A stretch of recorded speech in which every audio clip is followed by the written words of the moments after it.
It was the most supportive experience in my life. Now looking back, it's made me overlook a lot of bad behaviors that I did allow throughout my life that should have never happened.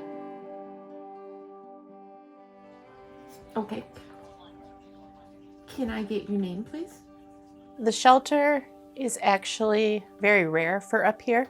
There is not a domestic violence shelter really anywhere close in the tri-state area, even though we are only 28 beds. Since I have been here, we have never been empty.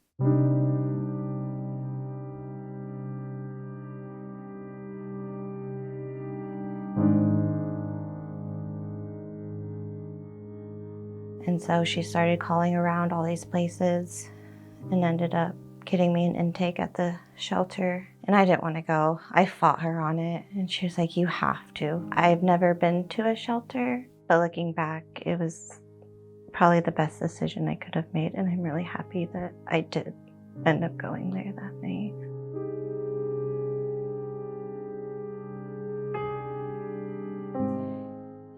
Normally when someone comes in, I just start by welcoming them to the shelter and I'll introduce myself.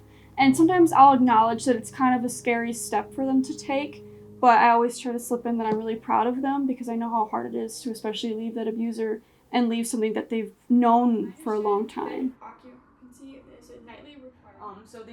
And she was so kind and so like, it's okay, you're safe now. She got us inside and just made it clear that the advocates are there. They're there to help whatever we need. It was the most supportive ever experienced in my life.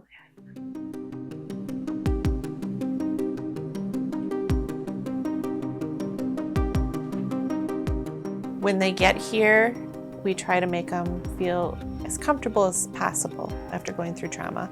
We bring them in and we explain to them that we have cameras everywhere watching. You know, nobody can get in without us opening the door. Windows have alarms on them, doors have alarms. Backyard is completely fenced in and can't get in and out. And if we have any issues at all, the Dubuque police is very, all we have to do is call and they're out front.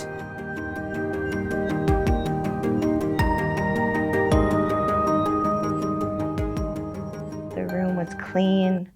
They had bunk beds for my daughters. We all had our own bed, and everything was quiet and calm and safe.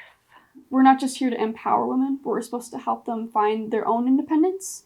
And while it's really scary at first, it's really nice to see them kind of transform into like being a little bashful and scared of us to really being trusting of us and connecting with us. And I think that's the most important part.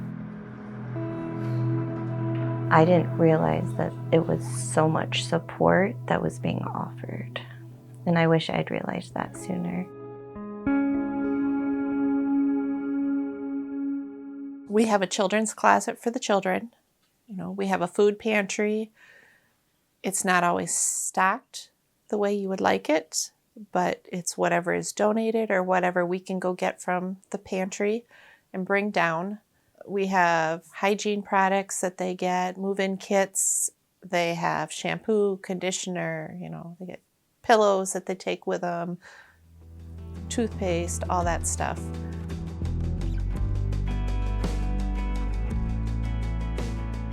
I was there one day and a bunch of stuff came in and me and the manager were going through all these boxes and I was like, oh, I really like this. She was like, take it, you should have it. And she was throwing stuff at me like, oh, this would be so cute on you. And I ended up with like a big box of clothes and like all these sweaters that were just so adorable. They're still all my favorite clothes. I still have all of them.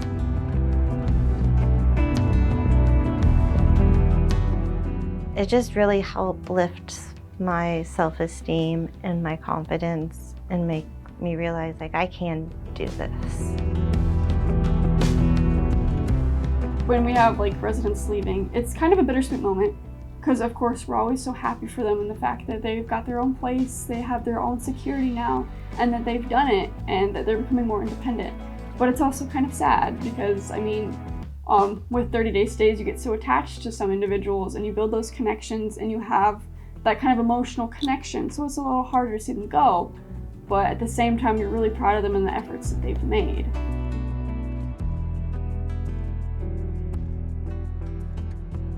I finally did find my house. I didn't want to leave. Like, I wanted to stay there. I was scared to go. And the manager, the director, I didn't want to lose them from my life. They worked really hard to get me and my kids into a home by Christmas, and we moved in on Christmas Eve. They filled me up with like bags of food to make sure I had enough food. Things have gotten so much better with my daughters. They're doing so much better in school. Dubuque Y Crisis has become not even my second, but my main family.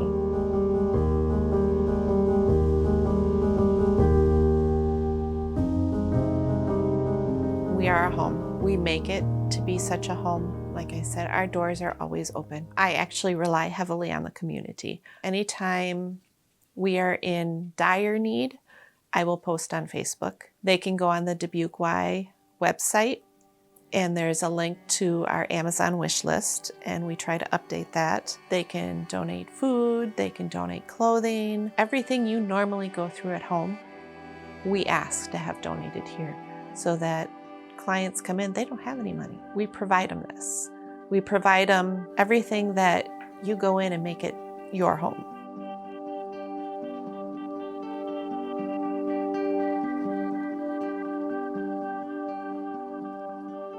They helped me move and get all my stuff out of where I was living. The manager literally, everything I have in this house, she got from donations and brought it over. Like, they've helped me move into my house. I am so grateful and so thankful, even just to listen for me to vent and cry some nights. They're amazing, and I hope that someday I can give back even a portion of what they've done for me.